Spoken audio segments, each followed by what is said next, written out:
The debate has been who is liable insurance-wise for the accident, the driver or Uber. Uber says, we have nothing to do with them. We're just an app. We do not hire these drivers. They're independent contractors.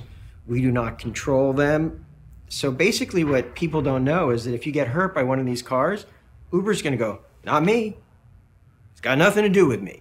Your private automobile insurance coverage will say, look, this was a commercial trip. We're not covering it. Lyft, Uber will say, look, the app was not on. We're not covering it. Standard private passenger auto policy specifically excludes coverage for any kind of injury or damage that arises out of an accident while a driver's holding themselves out for hire. Either drivers aren't aware of that because they haven't read their policy, or they're aware of that and they're just hoping for the best. Pizza delivery drivers, they have insurance on the pizza card.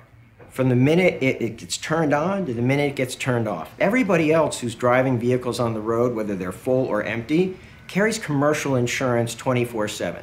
What they have done is externalized all the cost of their operation. So what they do is they just rake cash. If this were Exxon, people would be up in arms.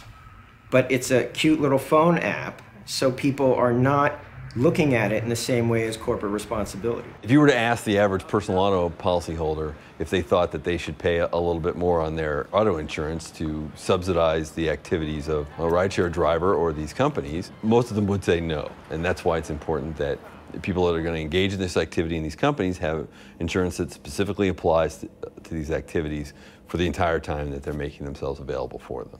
You will have injuries, you will have claims on personal policies, you will have denials on those policies. Uber has a pittance of a policy out there in period 1 that says it'll cover $50,000. So who's going to pay? You and me. And I hope to God it's not you and me paying by the loss of a child.